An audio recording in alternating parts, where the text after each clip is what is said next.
சொல்லிடுறேன். ஆமீன் கடிதம் படிக்கப்பட்டதுனால இந்த வின் டிவி சம்பந்தமா வந்து என்னை இழுத்து ஒன்று எழுதியிருக்கிறார். வேற எதுலையும் என்னை இழுக்கல அவர். வின் டிவி சம்பந்தமா மட்டும்தான் என்னை இழுத்து படிச்சுட்டிய நான் சொன்னேன்னு ஒன்று எழுதியிருக்கிறார். நான் சொன்னது எப்போன்னு கேட்டா, என்னைக்கு இந்த வின் டிவி சம்பந்தமா ஒப்பந்தம் நடக்குதோ அதை ஒட்டி ஒரு 10 நாளைக்குள்ள இருக்கும். இந்த வின் டிவி சம்பந்தமா தேவநாதன் ஒப்படைக்கிற நேரம் இருக்குல்ல, அந்த ஒப்பந்தம் நடந்து ஒரு 10 நாளைக்கு ரொம்ப ரொம்ப நெருக்காது, டைம் கரெக்டா தெரியாது. அந்த நேரத்தில் என்னாச்சு, மாறிடுச்சாமல, என்ன திருப்பி வாங்கிட்டானாமல அப்படின்ட்டு இவர் கேட்கிறார் ஆமி இப்ராஹிம். ஆமா திருப்பி வாங்கிட்டான், இந்த பெரிய இடத்துல பணம் வாங்கியிருப்பான் போல இருக்கு, ஜெயா டிவிக்கு போன மாதிரி தெரியுது, ஜெயலலிதா வித்துன மாதிரி தெரியுது, அதுக்காக பெரிய ஒரு பணம் வாங்கியிருப்பான் போல இருக்கு, பணம் கொடுத்தவங்க எல்லாம் என்ன பண்ணுவீங்க அப்படின்னு என்கிட்ட கேட்கிறாரு. இந்த வார்த்தையெல்லாம் கரெக்டா சொல்ல முடியாது, இந்த கருத்து இந்த மாதிரி கருத்து கூட அவர் கேட்கிறாரு. அப்ப நான் தாங்க இருந்து பேசியிருக்கிறேன். ஒரு ரூபா போட்டா 3 ரூபா, 1க்கு 3ங்கிற வகையில அதை பேசணும்னு சொல்லி நானும் தான் உட்காந்து ஒப்பந்தம் போட்டிருக்கிறேன். நான் தான் சாட்சியா இருக்கிறேன். பிரச்சனை வந்தா நான் தான் தீர்க்கணும்னு அந்த அடிப்படையில தான் அது பேசி எழுதப்பட்டுச்சுங்க. பணம் போட்டவங்களுக்கு யாருக்கும் பாதிப்பு வராது, 1க்கு 3 வந்துருங்க அப்படின்னு நான் சொன்னேன். அதுக்கு அப்புறம் வந்து எனக்கு பல தடவை ஃபோன் பண்ணி கேட்டார், 1க்கு 3 வண்டியில 1க்கு 2 கொடுத்தா சொல்றாங்க, சில பேர் கொடுக்கலன்னு சொல்றாங்களேன்னு என்கிட்ட கேட்டிருக்கிறாரு. அது சம்பந்தம் அவர்கிட்ட கேளுங்க, நானா கொடுத்தேன், நான் அன்னைக்கு நடந்த நான் சொன்னேன், என்கிட்ட கிட்ட நான் என்ன செய்வேன், அதுக்கு பதில் நீங்க நேரம் அவர்கிட்ட கேளுங்க, 1க்கு 3 சொன்னீங்கல்ல, 1க்கு 2 நீ ஏன் போட்டின்னு கேளுங்க அப்படின்னு நான் சொன்னேன். நீங்களா கொடுக்க சொன்னீங்க? நீங்களா கொடுக்க? நானும் கொடுக்க சொன்னேன். அதெல்லாம் கேட்டேன்.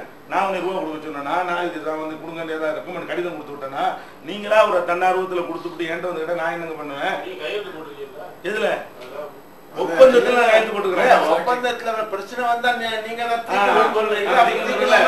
பிரச்சனை வந்து எங்க வரணும்னு கேட்டா, பாக்கர் வந்து அது பிரச்சனை ஆயிருந்தா என்கிட்ட கொண்டு வந்திருக்கணும். என்னது 1க்கு 3 என்னை வச்சு எழுதி இருக்குது, 1க்கு 2 தான் அவன் கொடுத்துருக்கான் என்பது இருந்தால் அவர் என்ன செஞ்சிருக்க, நான் தானே சாட்சியா இருந்திருக்கிறேன்.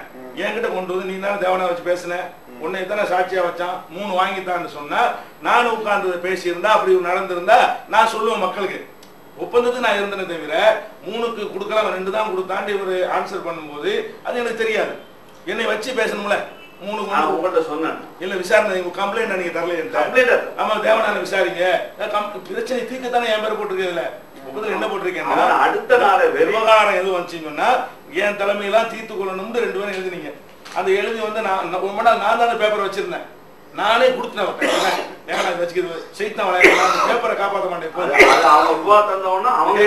அது எனக்கு தெரியாது. பேப்பர் விஷயத்தை பொறுத்த வரைக்கும் யாரை பத்தி ஏதாவது கிடைச்சுன்னு வைங்களேன், உடனே கிழிச்சிருவேன். ஃபைல்ல மெயில், என் மெயிலில் ஒரு மெயில் மிச்சம் இருக்காது. இந்த சில விஷயங்கள் ஒரு ஆள் கேட்கிறாரு, அவர்கிட்ட ஃபோன் பண்ணி கேட்டு வாங்கி தான் அனுப்புனேன். அதை வச்சா என்ன செய்வான், செய்தான் வந்து இதை அவனுக்கு எதிராக பயன்படுத்தலாமா, இவனுக்கு எதிராக பயன்படுத்தலாமா, என்கிட்ட இந்த கடிதமோ என்கிட்ட ஹாமீம் தபால் கிடையாது. இன்னைக்கு அழிச்சிடும் உடனே இந்த வச்சுக்கிறவே மாட்டேன். கிதாபு குறிப்பு தான் இருக்கும். என்கிட்ட எந்த ஒரு ஆதாரமும் நான் வச்சுக்கிறது கிடையாது.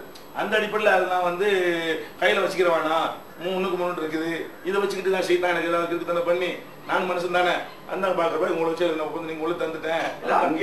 ஆமா அங்க கையில கொடுத்துட்டேன்னு வைங்களேன். இப்ப நான் இதுதான் சொன்னேன். இதுல வந்து இப்ப நான் என்னுடைய ரோல் என்னன்னா நடந்து நான் சொல்லியிருக்கிறேன். அப்ப இது பிரச்சனை 1க்கு 2 தான் தந்தாங்க. அது பஞ்சாயத்து தீர்க்கிற முறை என்னன்னா, அது பஞ்சாயத்தை வச்சு நீங்க விசாரிச்சு, நான் எல்லாரும் தான் வந்து விசாரிச்சோம், அவன் 2 தான் தந்தான், அவன் தரமாட்டேன்டான்னு சொல்லி ஒரு எழுதி அனுப்பிவிட்டு அந்த பிரச்சனை சால்வ் ஆகிற ஒரு விஷயம் இது. நான் ஒண்ணு அவதூறுன்னு சொல்லல, நான் வந்து 1க்கு 3 சொல்லி அவதூறா என்னை வச்சு செஞ்ச ஒரு இந்த நிமிஷம் சொல்றேன். நான் சொன்ன உடனே அடுத்த நிமிஷம் சொன்னேன், அண்ணன் பக்கத்துல வச்சு பண்ணது உண்மை.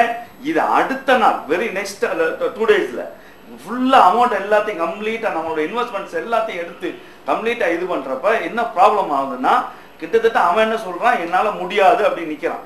முடியாது நிக்கிறப்ப என்னுடைய போர்டு மெம்பர்ஸ்னா அன்றைக்கு அதிகமான இன்வெஸ்ட்மெண்ட் போட்டவங்க ஜாக்கீர், ஆரிஃப், ரஃபி அஹமது, விருதோஸ், இவர் நம்ம கோவை ஜாஃபர், அதிகமான இன்வெஸ்ட்மெண்ட் போட்டவங்க.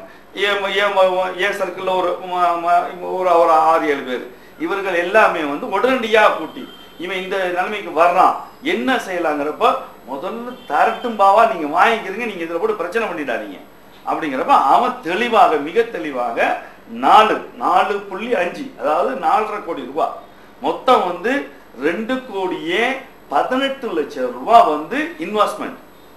2,18 லட்சம் ரூபாய் இன்வெஸ்ட்மெண்ட். நான் 4.5 கோடி ரூபாய் தான் தருவேன். பாக்கி உள்ளது அந்த உள்ள சில்லறை செலவுக்கான உள்ளதை நீங்க கரெக்ட் பண்ணிக்கிறீங்க.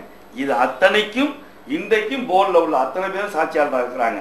இதை நான் உடனே துபாய்க்கு போய் முதல்ல யாருக்கிட்டையுமே நம்ம தௌஹீத் ஜமாத் மெம்பர்ஸ் கிட்ட யாருக்கிட்டையுமே நான் வந்து பெரிய அளவில் நான் வாங்கலை. மெம்பர்ஸ் கிட்டனா முழுக்க முழுக்க 10,000 ரூபாய் 20,000 ரூபாய் இந்த மாதிரி இன்வெஸ்ட்மெண்ட் மொத்தம் 27 லட்சம் ரூபாய் சில்லற, 27 லட்சம் சில்லற இதுதான் வாங்கப்பட்டுச்சு. அதை முதல்ல கொண்டு போய் ஜமால் இருக்கிறார், ஜமால் மாத்திரம் இல்லை, அன்றைக்கு அந்த மர்கஸ்ல யார் யார் நிர்வாகிகள் இருந்தாங்களோ அவர்கள் முன்னிலேயே வச்சு கொடுக்கப்பட்டுச்சு. எல்லாருக்கும் ஃபைசல் பண்ணோம். மேக்சிமம் என்னை பொறுத்த மாத்திரத்தில் 1 பைசா கூட பாக்கி கிடையாது, எல்லாமே அவங்களுக்கு கொடுத்து நான் செட்டில் பண்ணிட்டேன். அடுத்து இன்னொரு விஷயம் சொல்ல வர்றேன். தமிழ்நாடு தௌஹீத் ஜமாத்தை பயன்படுத்தி நம்ம மக்கள் மத்தியில நான் ஒரு நிமிஷம் கூட சொல்றப்பே தெளிவா சொன்னேன். இதுல அதுக்கான சீடிகள் வந்து இன்ஷா அல்லாஹ் நான் ஜேடி மர்கஸ்ல இருந்துச்சுன்னா இல்லைன்னா ஜமாத்தை நான் கேட்டு பார்க்குறேன். அதுல பேசுறப்ப நான் தெளிவுபடுத்துறேன். எந்த அளவுக்கு தெளிவுபடுத்துறேன்னா, தமிழ்நாடு தௌஹீத் ஜமாத் இதுக்கு பொறுப்பேற்காது. பேசுறப்பே சொல்றேன், நீங்கள் இதில் போடுகின்ற இன்வெஸ்ட்மெண்ட் வந்து திருப்பி வருங்கிறதுக்கு நிச்சயம் இல்லை. நம்ம 2 வருஷம் எதையுமே நம்ம எதிர்பார்க்க முடியாது. 2 வருஷத்துக்கு பின்னாடி அல்லாஹ்வுடைய கிருபையில வருவதற்கான முயற்சி இருக்கு. அது எப்படிலாம் வருங்கிறத கணக்கு போட்டு காமிச்சுக்கிறேன். எல்லாமே இப்படித்தாங்கிறத கணக்கு காமிச்சுக்கிறேன். எந்த சமயத்திலையும் லாபம் தருவேன் என்று கூட நான் சொல்லல. நஷ்டப்பட்டு போவோம். 2 வருடங்கள் வந்து நம்ம பொறுத்திருக்க வேண்டியது இருக்கும். இது நீங்க சமுதாயத்தில் இதெல்லாம் கேட்டு கூட அவங்க எல்லாம் எழுதுறாங்கனாக்கா அப்ப அவங்க தான் பொறுப்பு. அதுக்கு இல்ல நான் என்ன சொல்றேன், இது ஜமாத்தை அவர் பயன்படுத்தினாருங்கிற குற்றச்சாட்டுலாம் இது வரல, யாரும் சொல்லவும் இல்லை, அதுக்கு செய்யலாம் வேண்டியதும் இல்லை.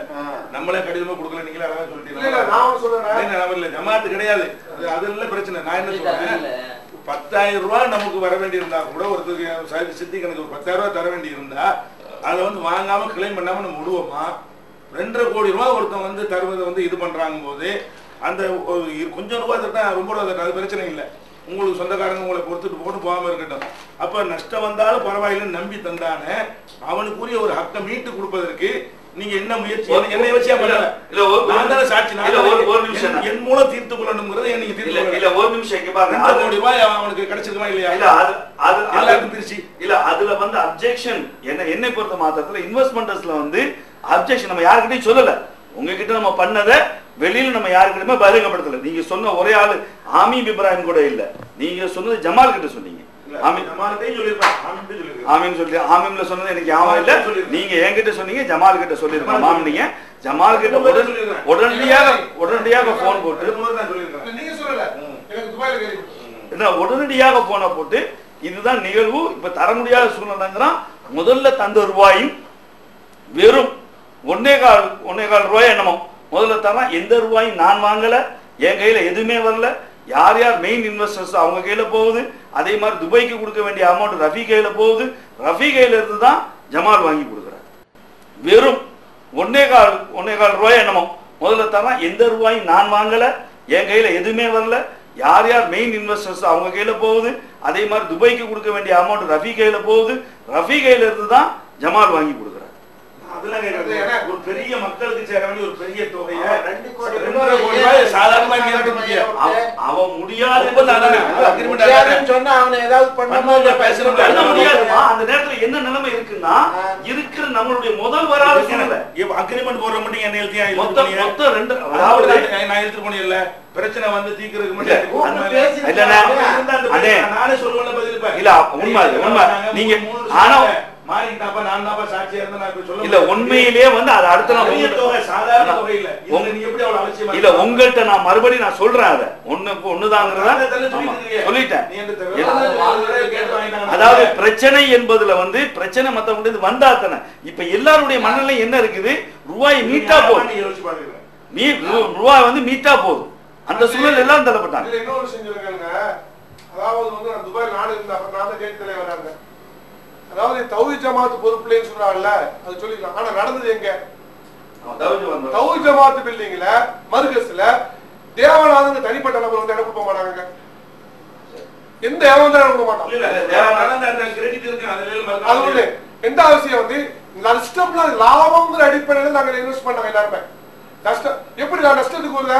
இப்ப ஒரு நஷ்டம் வரும்னு சொன்னா போடுவாங்க பரவாயில்ல பொருளுக்கு. இப்ப ரஃபி அஹமது இல்ல நான் சொல்ல கேளுங்க. ரஃபி அஹமது 10 லட்சம்